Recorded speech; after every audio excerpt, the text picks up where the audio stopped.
mais uma vez, bom dia a todos. Nós estamos em uma série de mensagens chamada Prioridades, ok? É uma série onde a gente faz uma exposição bíblica do livro de Ageu. Ageu é um livro que está lá na Bíblia, acredite se quiser. Não sei se você já ouviu falar no livro de Ageu, mas a gente pode separar lá no Antigo Testamento os profetas maiores e profetas menores. Provavelmente pelo tamanho da carta, que o pessoal fala maiores e menores. E Ageu é uma carta de apenas 2 capítulos, que está lá no Antigo Testamento. E a gente encontra nessa carta de Ageu, nesses 2 capítulos, 4 profecias que o profeta Ageu traz ao povo de Israel há 520 anos antes de Cristo Jesus, ok? Nessa data. E estamos na terceira mensagem da série, terceira profecia de Ageu ao povo de Israel, ok? Estamos então falando sobre prioridades e hoje falaremos sobre priorizando ou priorize a santidade de Deus. Vamos ler juntos Ageu capítulo 2, versículos 10 a 19, você pode abrir sua Bíblia, seu aplicativo ou acompanhar aqui na projeção. Ok? Ageu, capítulo 2, versículos de 10 a 19. Diz assim: Em 18 de dezembro do 2º ano do reinado de Dario, o Senhor enviou esta mensagem ao profeta Ageu. Assim diz o Senhor dos Exércitos: Pergunte a Ageu, pergunte aos sacerdotes sobre a lei. Se alguém levar em sua roupa a carne consagrada de um sacrifício, e se por acaso a roupa tocar num pão, num ensopado, em vinho, em azeite, ou qualquer outro tipo de alimento, esse alimento também se tornará consagrado? Não, responderam os sacerdotes. Em seguida, Ageu perguntou para os sacerdotes ainda: se alguém se tornar cerimonialmente impuro ao tocar num cadáver e depois tocar num desses alimentos, o alimento ficará contaminado? Sim, responderam os sacerdotes. Então Ageu disse: é o que acontece com este povo, com esta nação, diz o Senhor. Tudo o que fazem e oferecem é contaminado por seu pecado. Vejam o que estava acontecendo com vocês antes de começarem a lançar os alicerces do templo do Senhor. Quando esperavam uma colheita de 20 medidas, colhiam apenas 10. Quando esperavam tirar 50 medidas de prensa de uvas, tiravam apenas 20. Enviei ferrugem, mofo e granizo para destruir tudo que vocês trabalharam para produzir. E, no entanto, vocês não voltaram para mim, diz o Senhor. Pensem neste dia 18 de dezembro, o dia em que foram lançados os alicerces do templo do Senhor. Sim, pensem bem. Eu lhes faço uma promessa agora. Enquanto a semente ainda está no celeiro e suas videiras, figueiras, romãzeiras e oliveiras ainda não derem fruto, mas de hoje em diante, eu os abençoarei. Vamos orar mais uma vez.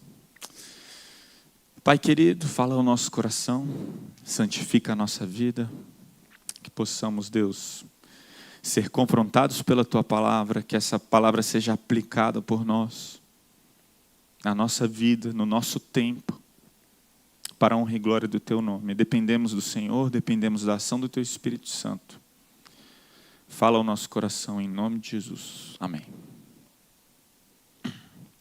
Na primeira mensagem, no capítulo 1 de Ageu, a gente vê Deus, através do profeta Ageu, dando uma bronca no povo de Israel. No povo que foi chamado por Deus para representá-lo aqui na terra. E Deus dá uma bronca falando: olha só, eu libertei vocês da escravidão da Babilônia. Vocês eram escravos dos babilônicos. Eu libertei, tirei vocês da escravidão. Para quê? Para que vocês acham que eu tirei vocês dessa escravidão? Eu tirei vocês para cumprir uma missão. E Deus, nessa primeira mensagem, estava chamando a atenção do povo, puxando a orelha do povo através do profeta Ageu, falando: priorize a minha missão.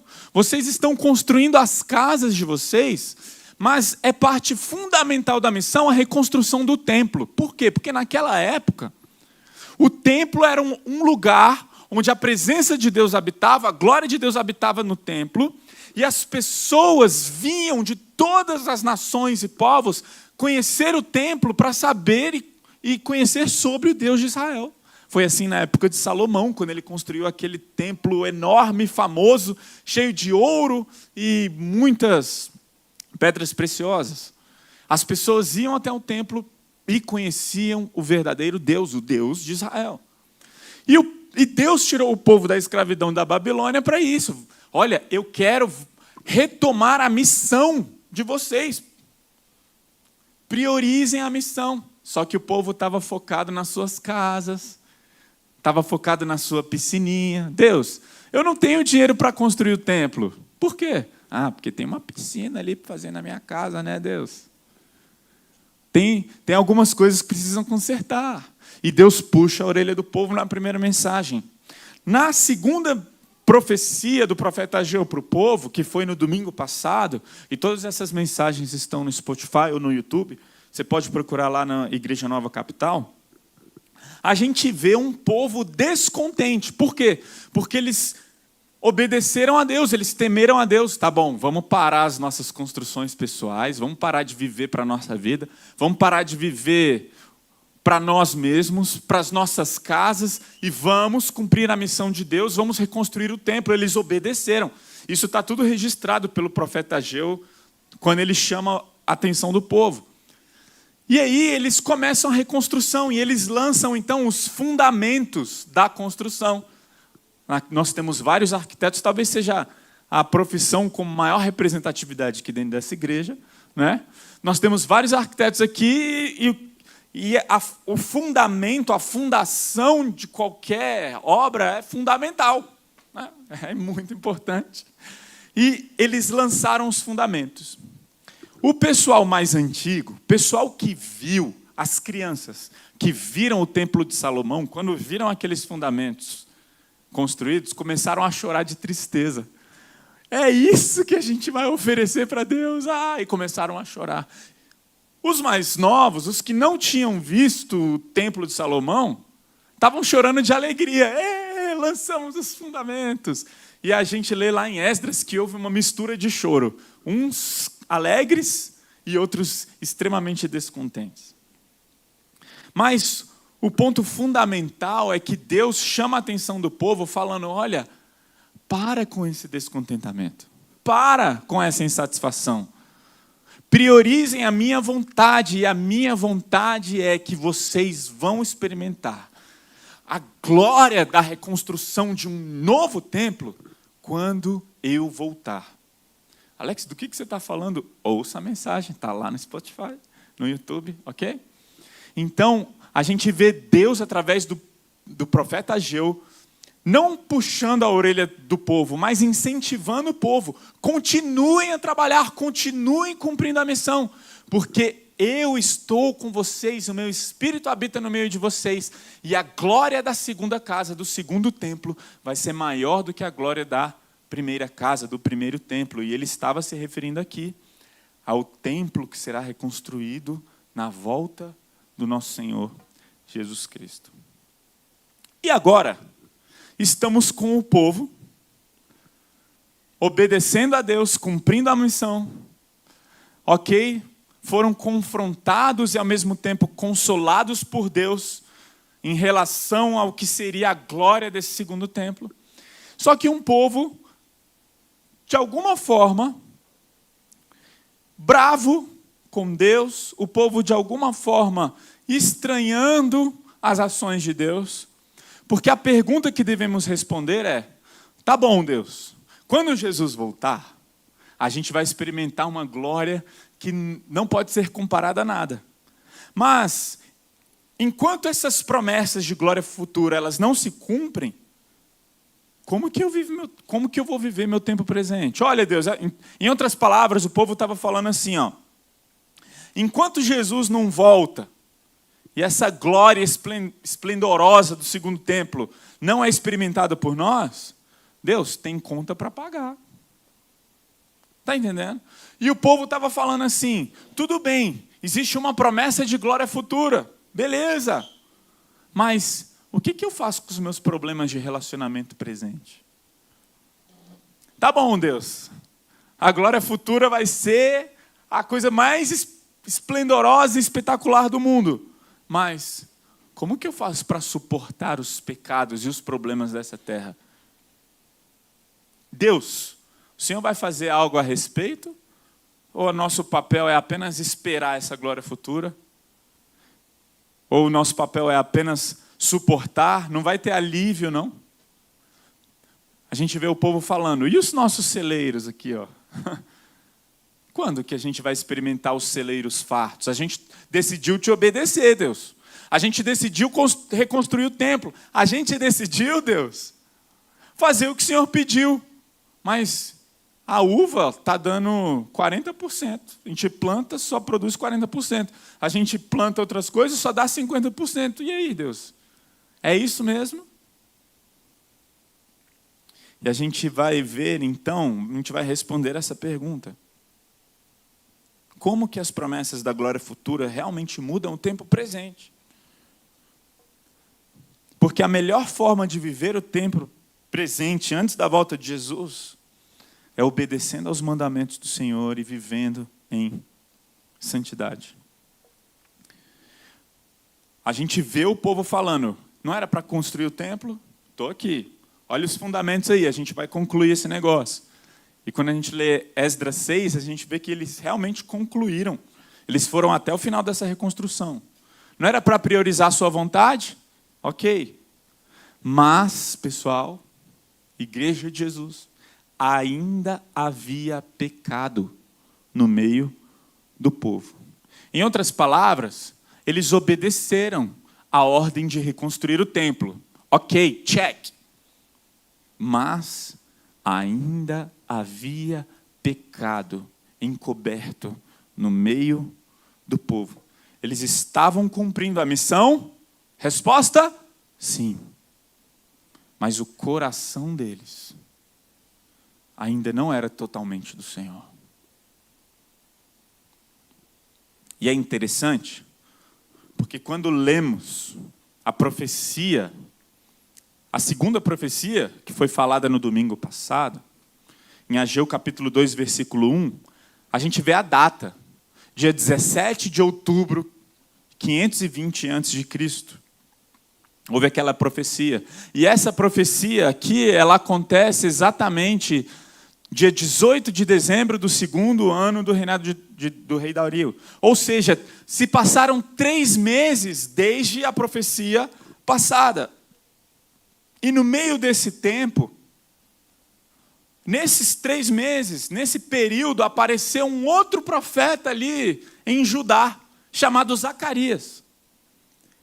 E a mensagem, a profecia principal de Zacarias no meio de Judá era: vocês precisam se voltar para o Senhor. Vocês precisam corrigir os erros que vocês estão cometendo. Ou seja, era uma profecia que se encaixava exatamente com o que Ageu está profetizando aqui, nessa terceira profecia. O povo estava cumprindo a missão, mas havia pecado no meio do povo. O povo está cumprindo o que Deus pediu, construindo o templo, de maneira meia boca. Não estavam fazendo isso de todo o coração. Não estavam obedecendo a Deus de todo o coração. Por quê? Porque eles iam aos cultos de domingo de manhã. Olha só, né? Todo mundo no culto de domingo de manhã. Mas havia pecado durante a semana. Eles contribuíam financeiramente para a obra e para a missão. Mas tinha pecado acontecendo durante a semana. E Deus, de alguma forma, estava descontente, falando: olha, não adianta vocês cumprirem a missão se o coração de vocês não é meu. Não adianta vocês se dedicarem a boas obras, a fazer o bem e a cumprir o que eu estou pedindo, colocando a mão no arado, se vocês estão acobertando pecados durante a semana. E o que é muito interessante aqui, que o fato de construir o templo não está necessariamente santificando o povo. Agora deixa eu parafrasear isso aqui. O fato de você ir aos cultos nos domingos não necessariamente te santifica. O fato de você se comprometer com a missão de Deus, o fato de você pegar o seu dinheiro e colaborar, contribuir com a missão de Deus, não necessariamente te santifica.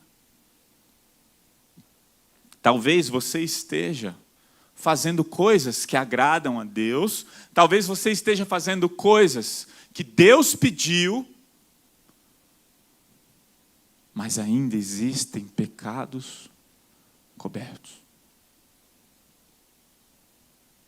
Mas ainda seu coração não é totalmente do Senhor. E vemos na profecia de Ageu, ele falando, olha, impureza se transmite facilmente. Santidade, pureza, não se transmite facilmente. E Ageu fala isso de maneira clara aqui no versículo 12. Se alguém levar em sua roupa a carne, lembra que essa é uma pergunta de Ageu para quem? Para os sacerdotes. Eles tinham autoridade, eles conheciam perfeitamente a lei para falar o que era certo, o que era errado, o que era puro e o que era impuro. E Deus manda Ageu fazer essa pergunta lá para os sacerdotes. Pergunta lá para os sacerdotes. Uma observação interessante. Muitas pessoas creem, muitos teólogos acreditam que essa profecia, terceira, no caso que estamos vendo aqui, é uma profecia diretamente para os sacerdotes. É uma profecia especialmente direcionada aos líderes religiosos. Mas claro que se aplica ao povo, claro que se aplica a nós, e podemos então entender que no versículo 12, Ageu está perguntando para os sacerdotes, olha sacerdotes, se alguém levar em sua roupa a carne consagrada de um sacrifício, e se por acaso a roupa tocar num pão, num ensopo, num vinho, um azeite, em qualquer outro tipo de alimento, esse alimento também se tornará consagrado? A resposta deles foi não. Agora vamos contextualizar. Lá em Levíticos, capítulo 6, versículo 27, diz, qualquer pessoa ou objeto que tocar a carne do sacrifício se tornará santo. Se você não está entendendo absolutamente nada desse contexto, vamos lá, eu vou tentar te ajudar. Eu vou tentar te contextualizar o que acontecia naquela época. Os sacerdotes, eles foram escolhidos para serem mediadores entre Deus e o povo. E essa mediação acontecia mediante a sacrifício de animais. Porque sem derramamento de sangue não há remissão de pecados. Então eles sacrificavam animais para que eles pudessem ter acesso a Deus. Eles sacrificavam para eles mesmos e eles sacrificavam para o povo. Essa carne do sacrifício, escrita aqui em Levíticos, era uma carne santa. Era a carne do sacrifício que fazia, então, a expiação dos pecados do povo, ok? Estão comigo aqui? Consegui esclarecer um pouquinho? Então, os sacerdotes, aqui em Levíticos capítulo 6, fala qualquer pessoa ou objeto que tocar na carne do sacrifício se tornará santos. E os sacerdotes, eles tinham esse hábito de pegar a carne sacrificada para Deus, como expiação, e eles colocavam nas vestes, eles enrolavam nas vestes. E levavam, como se fosse uma bolsa, assim, ó, e tal, e levava lá a carne. E esse pano que levava a carne se tornava santo. É o que ele diz, Levíticos capítulo 6, versículo 27. Olha como isso tem relação com Ageu 2,12. Se alguém levar em sua roupa a carne consagrada de um sacrifício, ok? Então eles estão com a roupa, levando a carne aqui, né? Eu não vou fazer aqui porque eu não vou mostrar minha barriga, né? Mas vamos lá, imagine que eu pegue aqui, coloque a carne aqui e leve. minha blusa ficou santa. É isso que está falando. Olha, essa roupa é santa, de acordo com Levíticos. Mas se eu pegar essa roupa santa e tocar em outro alimento, esse outro alimento vai se tornar santo? Resposta dos sacerdotes: não tem nada disso na Bíblia, na Torá, não tem nada disso. E aí, eles fazem uma outra pergunta. Ageu faz uma outra pergunta a eles. Ageu perguntou: se alguém se tornar cerimonialmente impuro ao tocar num cadáver e depois tocar num desses alimentos, o alimento ficará contaminado? Lembre-se, então, em qual contexto? A gente vê lá em Números, capítulo 19, versículos 13 e 22, eu botei só o 13 aqui. Quem toca num cadáver e não se purifica corretamente, contamina o tabernáculo do Senhor. Permanecerá impuro, uma vez que a água da purificação não se aspergirá. Ou seja, o cadáver era algo impuro. Se eles tocassem no cadáver e tocassem em qualquer utensílio do tabernáculo de Deus, tudo que eles tocassem se tornava impuro. E essa foi a pergunta de Ageu. Se alguém se tornar cerimonialmente impuro ao tocar no cadáver e depois tocar num desses alimentos, o alimento ficará contaminado? Sim, o alimento agora está contaminado. E então, Ageu quer ensinar que santidade não se transmite com a mesma facilidade do que o pecado. O pecado é igual a um vírus. Gente, para contaminar é muito fácil, né? A gente passou por uma época de pandemia e a gente se assustou. Usa máscara, não usa máscara, onde usa máscara, coloca 2 máscaras, coloca 3 máscaras. Se pegar na máscara, está contaminada. Alguém usou a máscara, se eu peguei na máscara dele, eu vou me contaminar porque o vírus estava lá. Gente, vírus, pecado, coisa ruim, se propaga de maneira muito rápida e fácil. Agora, santidade e purificação não. Pega uma camiseta branca limpíssima, coisa linda, lavada com Omo Multiação, igual da propaganda. E aí você pega aquela blusa branquinha e coloca numa lama. A lama será purificada, né? Claro que não. O que é puro é manchado. Você vê que para manchar é muito mais fácil. Nós nos contaminamos de maneira muito mais fácil. É muito mais fácil se contaminar do que se santificar, do que se purificar. E Ageu estava falando aqui: olha pessoal, cuidado, porque vocês precisam entender que apesar de vocês estarem fazendo algumas coisas boas, isso não torna vocês santos. Esse era o ponto central. Esse era o ponto central do que Ageu estava falando aqui. Eu vou repetir. O fato de vocês estarem cumprindo a missão, reconstruindo o templo, não significa que vocês não precisam limpar o coração. Gente, é isso que a religiosidade faz. É exatamente isso que a religiosidade faz. Ah, eu preciso cuidar da minha vida espiritual. O que eu preciso fazer para cuidar da minha vida espiritual? Ah, você precisa ler a Bíblia. Ok, vou ler a Bíblia todos os dias, pelo menos 20 minutos. Você precisa orar, tá bom? Vou orar todos os dias, pelo menos 15 minutos. Você precisa, sei lá, ir à igreja. Irei toda semana para a igreja, pelo menos uma vez por semana. O que mais eu preciso fazer? Né? E as pessoas começam a falar: o que eu preciso fazer para então cuidar da minha vida espiritual?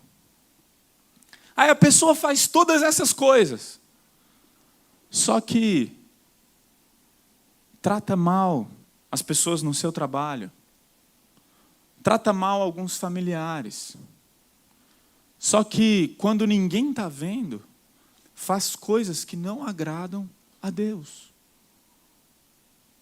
E existem pessoas que acham que estão bem.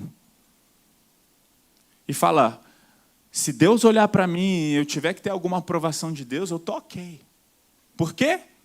Porque eu leio a Bíblia, porque eu oro, porque eu vou à igreja, porque eu ajudo as pessoas. Sempre que eu estou num restaurante aqui em Brasília o tempo inteiro, né? Alguém, pode me comprar essa balinha? Eu compro.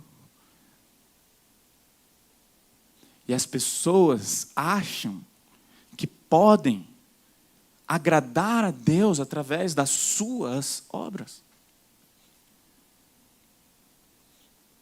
E se enganam tentando de alguma forma amenizar a sua consciência, achando, eu estou cuidando da minha vida espiritual.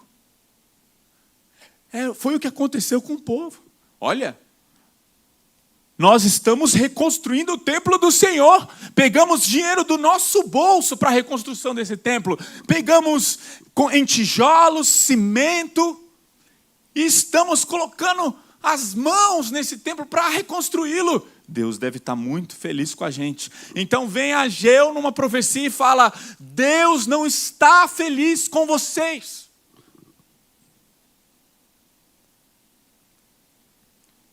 Não achem que por vocês estarem fazendo algumas coisas corretamente, está tudo ok. É o que ele está falando no versículo 12 e no versículo 13. Porque o que Deus quer não é sacrifícios. O que Deus quer não é reconstrução do templo, essencialmente. O que Deus quer? O nosso coração. Samuel respondeu, o que agrada mais ao Senhor? Holocausto e sacrifício ou obediência? A obediência é melhor que o sacrifício, a submissão é melhor que as ofertas de gordura. Olha, existem leis cerimoniais.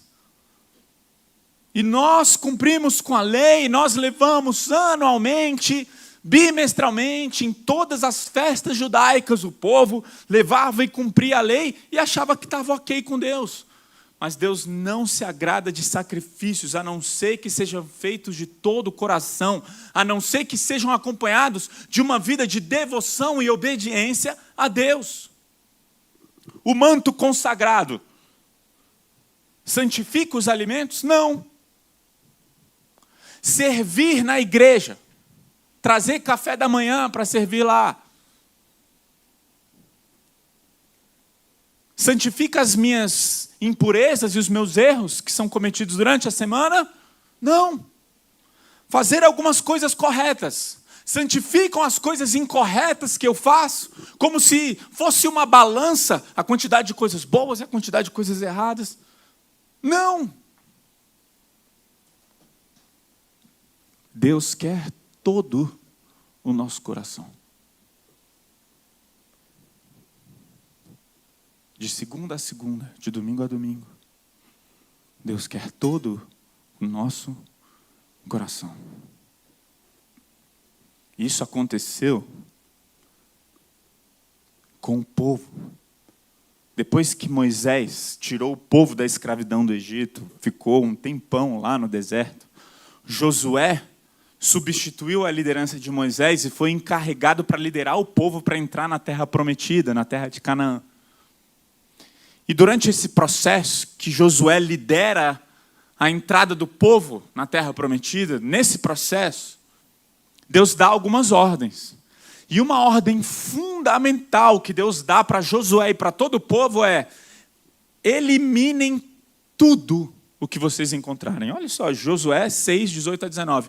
Não levem coisa alguma, isso é uma ordem de Deus para Josué e para o povo.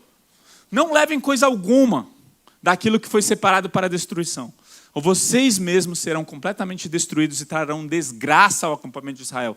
Toda a prata, todo o ouro, todos os objetos de bronze e de ferro serão separados para o Senhor, deverão ser levados para o seu tesouro. Não peguem nada deles.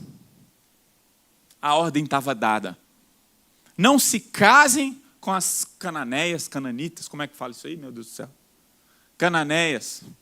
Não se casem com elas, não peguem as coisas deles, ok? Ordem dada. O que aconteceu? Capítulo 7. Mas os israelitas violaram as instruções a respeito das coisas separadas para o Senhor. Um homem chamado Acã roubou algumas delas, e a ira do Senhor se acendeu contra os israelitas. Ai, ai, ai. Um homem estava lá, entrando na terra de Canaã.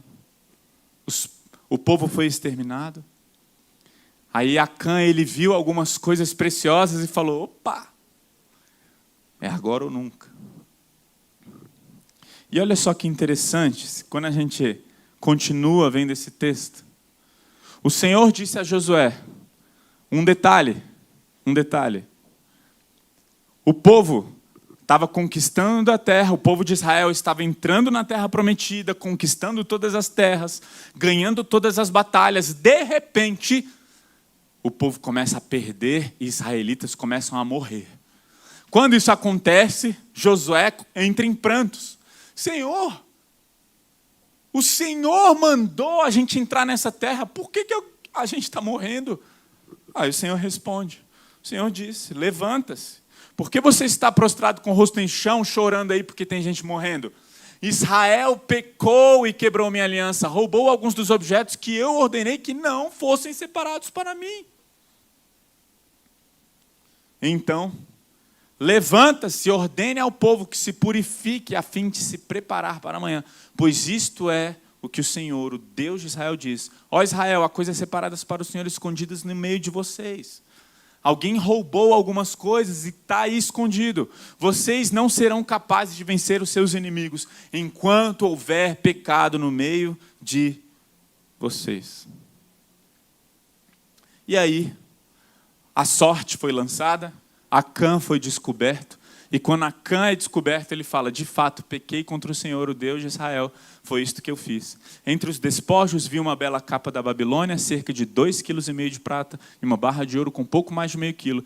Eu os desejei tanto, epitomia, para quem entende aí. Eu os desejei tanto, que os tomei para mim. Agora olha só que interessante isso aqui, pessoal. Olha esse versículo. Os israelitas violaram as instruções a respeito das coisas separadas. Não. Talvez alguém pudesse levantar a mão e falar, ô Josué, você que está escrevendo aí o capítulo 7, corrige esse versículo 1 aí. Não foram os israelitas que violaram, não, foi Acã.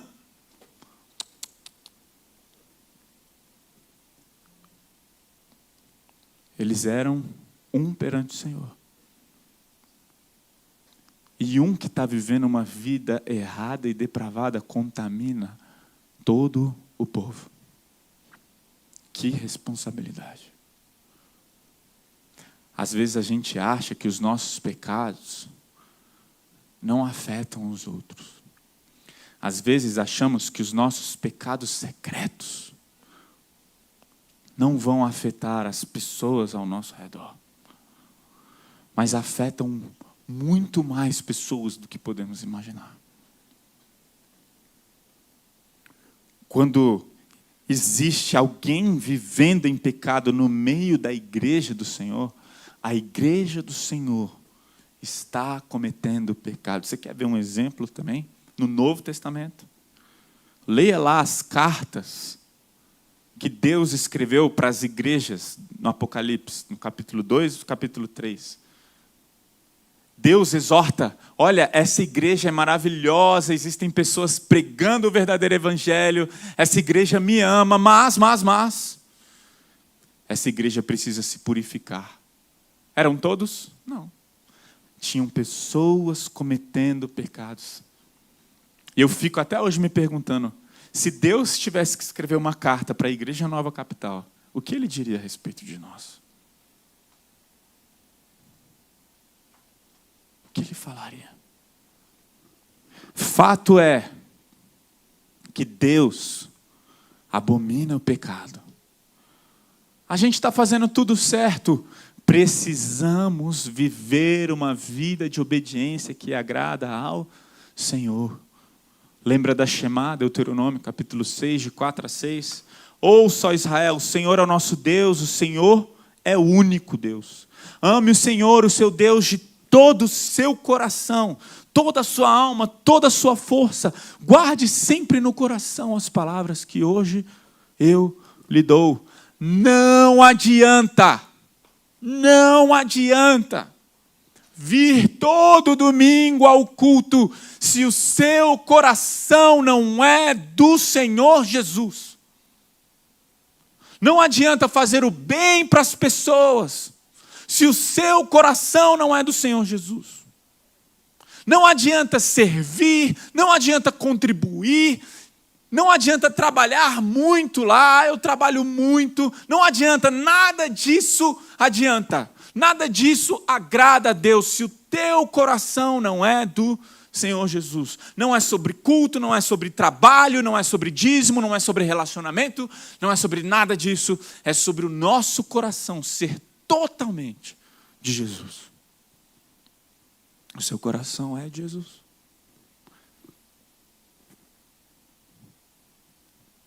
E ele continua, Ageu fala, então Ageu disse, é o que acontece com este povo, com esta nação, diz o Senhor. Ageu era apenas um porta-voz do que Deus estava falando para ele. E Ageu falou tudo o que esse povo faz e oferece é contaminado por seu pecado. Agora olha só que interessante. Faz e oferece. Faz. Ele estava falando do trabalho, da plantação. Ele estava falando lá de segunda a sexta, contextualizando para nós. Quando você faz lá no seu órgão público, sabe aquilo que você trabalha? É o que você faz. E oferece, está relacionado com as coisas, entre aspas, assim, de Deus. Por que entre aspas? Porque eu não gosto de separar o sagrado e o profano, o secular, entende? O nosso trabalho é feito perante o Senhor. Esse é um ponto essencial. Não tem como você falar, aqui são as coisas espirituais, lá são as coisas do meu trabalho. Lá não diz respeito a Deus, aqui diz respeito a Deus. Não tem como separar essas coisas. E é por isso que ele fala, tudo que vocês fazem no seu dia a dia, tudo que vocês oferecem como sacrifício, a prestação de culto de vocês, está contaminada. Tudo o que vocês oferecem está contaminado. Gente, é tudo sobre Deus. Não tem como uma área da nossa vida estar ok com Deus, outra não. Sabe? É como se fosse assim, sabe? Essa área da minha vida, Deus está feliz, muito feliz. Já essa outra área aqui, Deus está triste. Não tem como. Porque tudo o que fazemos é perante do nosso Deus. Se o seu relacionamento com Deus não está bom, tudo o que você oferece, todo o resto também não está, porque tudo está contaminado pelo nosso pecado. E é interessante porque o povo estava cansado exatamente de não ver a mão de Deus na colheita. Olha, a gente planta, trabalha. A gente colhe 50%? Oh, Deus, o que é isso? O que está acontecendo? E é interessante porque qual era a data dessa profecia? 18 de dezembro, ok? Em dezembro não tinha mais colheita. A colheita acabava até em novembro. A próxima colheita, só em março, abril.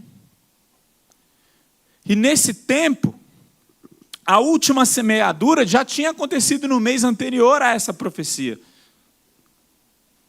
E é por isso que eles estavam falando, peraí, o Senhor me prometeu algo grandioso quando Ele voltar. Mas e agora? E os celeiros? E aqui a gente aprende algo sobre amar a Deus verdadeiramente, ao invés de amar a Deus esperando algo em troca. Porque é o que tudo indica quando lemos aqui, vejam o que estava acontecendo com vocês. Deus falando, olha, vocês, pega essa última colheita aí. Pega essa última colheita. Vocês começaram a lançar os alicerces do templo do Senhor, ok. Quando esperavam uma colheita de 20 medidas, colhiam apenas 10. Quando esperavam tirar 50 medidas da prensa de uvas, tiravam apenas 20. Eles estavam reconstruindo o templo, eles estavam cumprindo a missão com o coração na colheita. Está entendendo? Então, assim, eu vou obedecer a Deus na expectativa de que Ele me abençoe e me faça prosperar. Né? Está entendendo? Era o que o povo estava fazendo aqui. Teologia da prosperidade no Antigo Testamento. Aleluia. Era o que estava acontecendo. Vocês estão obedecendo, cumprindo a missão, contribuindo, dando dinheiro, esperando algo em troca. Vocês acham que eu sou um Deus de barganha? Vocês acham que podem comprar minha bondade, misericórdia? São pessoas que cultuam a Deus, fazem coisas que Deus pede, mas estão extremamente insatisfeitos com Deus. E existem pessoas no nosso meio assim. Pessoas que de alguma forma contribuem, são cristãos de verdade, amam a Jesus, mas em alguma medida o coração está ingrato porque se sentem injustiçados, porque Deus não deu a colheita que eles esperavam. Não deu o salário que eles achavam ser devido. Poxa, Deus, eu te busco, eu oro, eu jejuo, eu leio a Bíblia, eu ajudo nos domingos, eu estou lá servindo. Deus, além de ajudar no café da manhã da igreja, eu me voluntariei para cuidar daqueles pestinhas. Eu cuidei das crianças. E ficam bravas, sabe por quê? Porque, poxa Deus, o meu salário podia ser maior. Meu emprego podia ser outro. Meu casamento podia estar melhor. Você podia dar um jeito no meu cônjuge. Ou você podia trazer alguém, porque eu vou ficar nessa solteirice até quando? E as pessoas se sentem injustiçadas, pois buscam a Deus com o coração nos celeiros. Pessoas se sentem injustiçadas porque reconstroem o templo, cumprem a missão com o coração em outro lugar e não em Deus. E as pessoas então não entenderam o versículo 17. Eu enviei ferrugem. Quem enviou? Respondam, quem enviou? Deus enviou. Eu enviei ferrugem. Eu enviei mofo, eu enviei granizo para destruir tudo o que vocês trabalharam para produzir. E, no entanto, vocês não voltaram para mim, diz o Senhor. Às vezes a igreja não entende que os problemas, onde elas se encontram, esses problemas foram enviados por Deus. Deus te colocou no vermelho.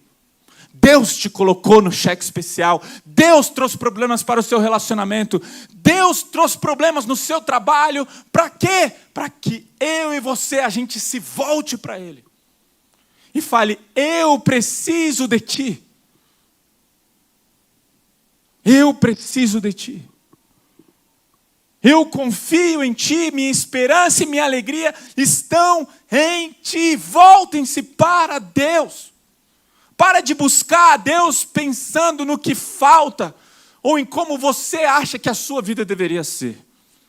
E comece a buscar a Deus falando, eu confio em Ti, vou voltar o meu coração para Ti.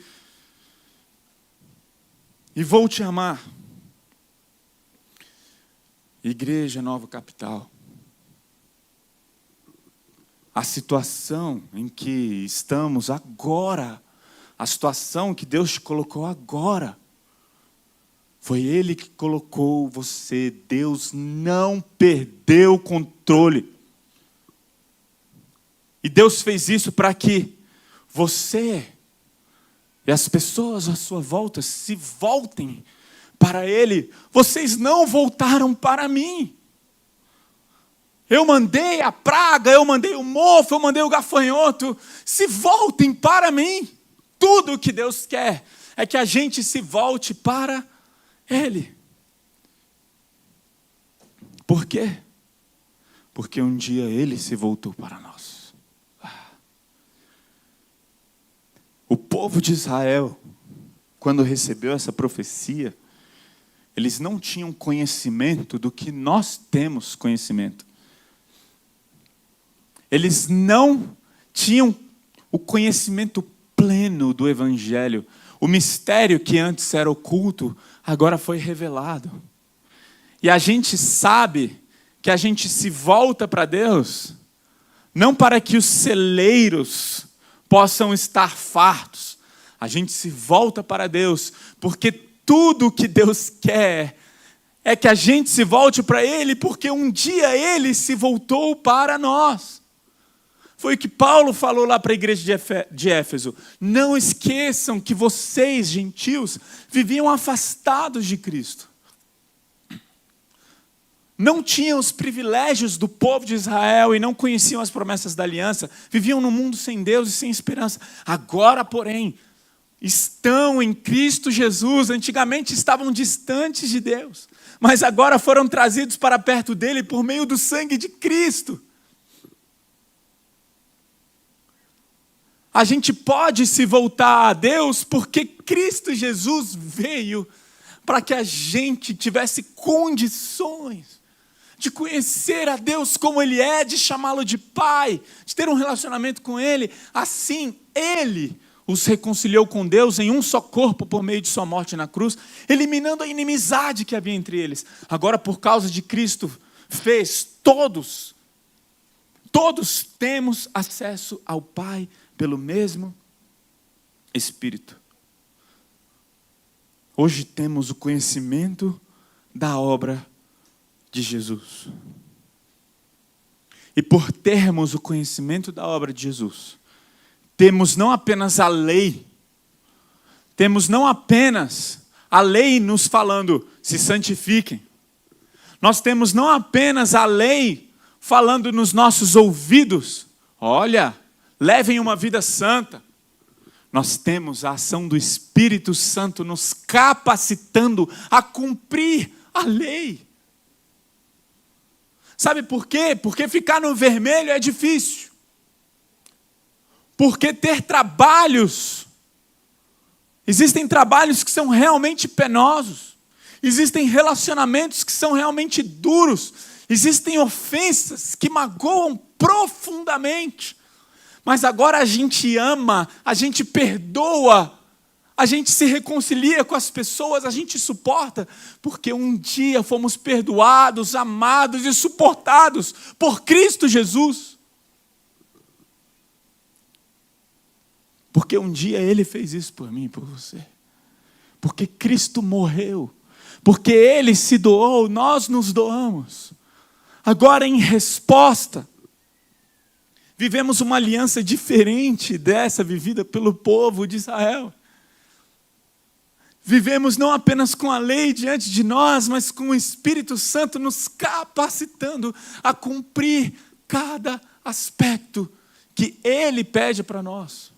O que nós precisamos fazer é nos voltarmos para Deus, nos arrepender dos nossos pecados e falar: Senhor, me capacita. Eu creio em Jesus e eu vou cumprir o que o Senhor está falando por meio de Cristo Jesus.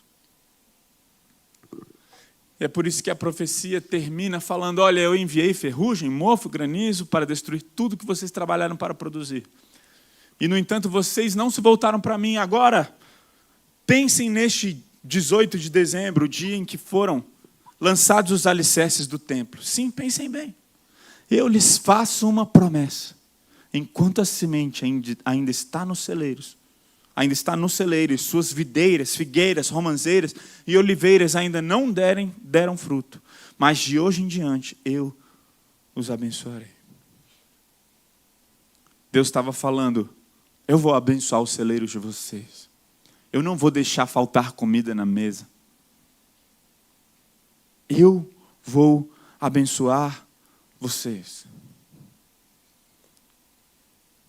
E a gente pode ter a certeza de que Deus cuida do seu povo, mesmo no meio da adversidade.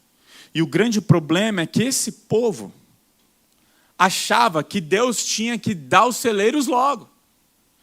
Tinha que mudar a situação deles logo. O grande problema era o imediatismo desse povo. E assim somos nós.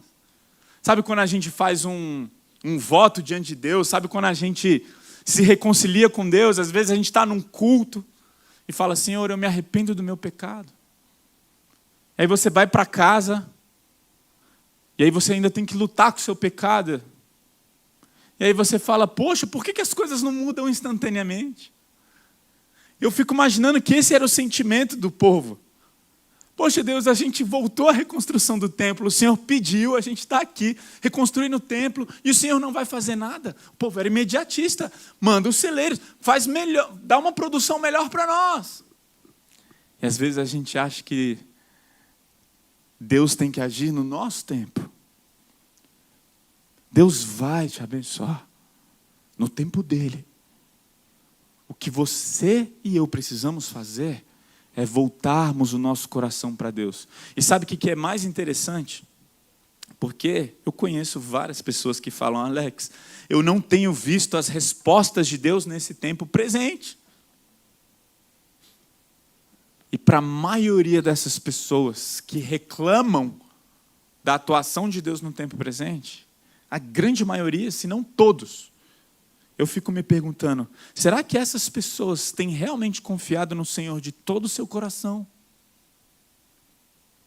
Já ouvi algumas vezes pessoas falando, eu não consigo ver Deus cuidando de algumas áreas da minha vida.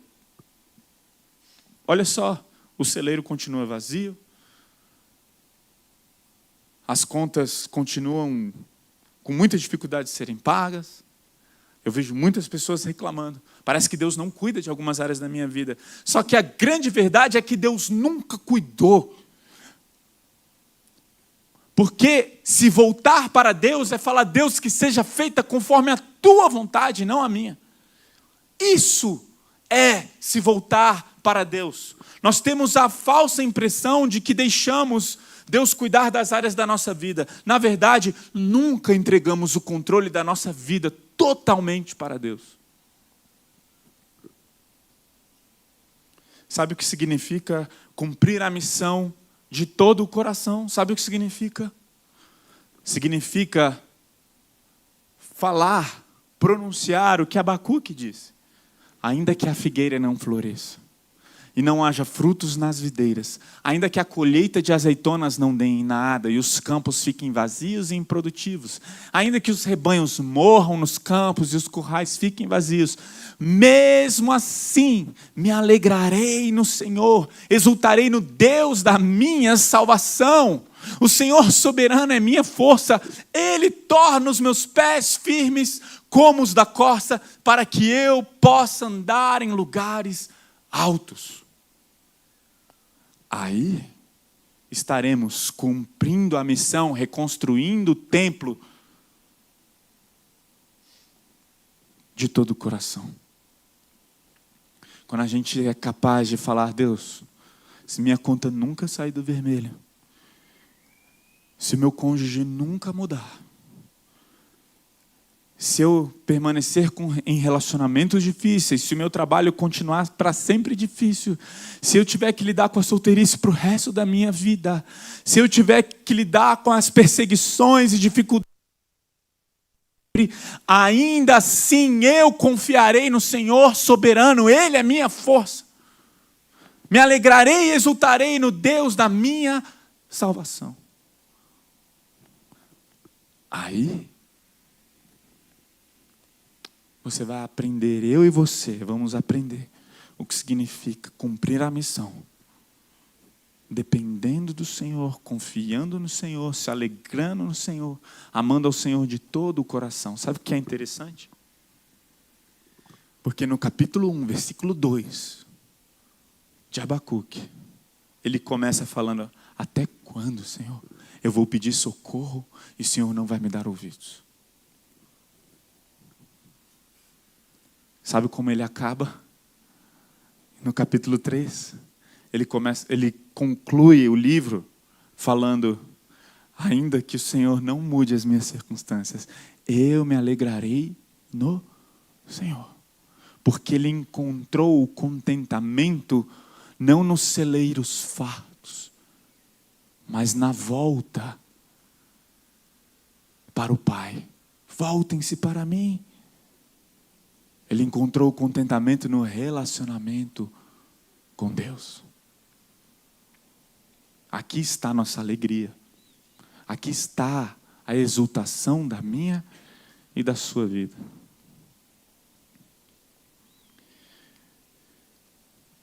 Enquanto a promessa gloriosa da volta de Jesus não se cumpre, como que vivemos o tempo presente? Buscando ao Senhor. Santificando a nossa vida, se afastando do mal. Buscando agradar a Deus. Nos santificando, priorizando a santidade de Deus na nossa vida. Buscando esse contentamento, essa alegria, eliminando do nosso coração todo o mal. Para que a gente pare de buscar a Deus por aquilo que Ele pode oferecer e comece a buscar a Deus porque Ele é santo, porque Ele é Pai e porque Ele deu Jesus para que eu e você possamos, para que eu e você, a gente possa amar a Deus, encontrar a Deus, ter um relacionamento pessoal com esse Deus. Vamos orar?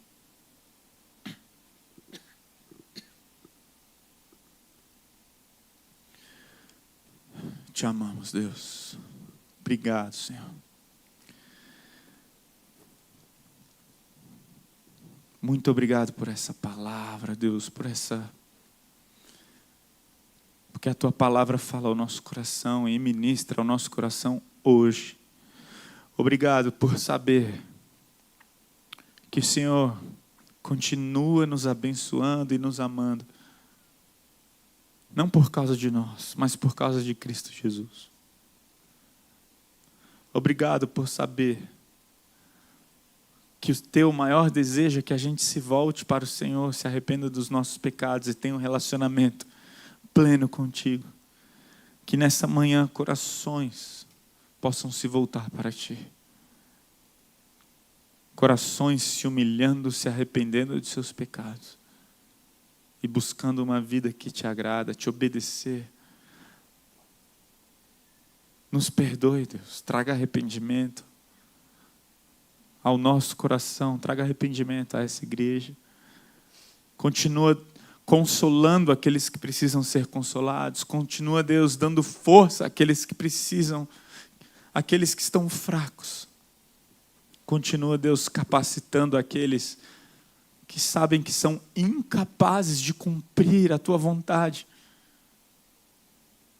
Obrigado por poder conhecer o Senhor e depender do Teu Espírito. Transforma a nossa vida. Isso é o que nós te pedimos, em nome de Jesus. Amém.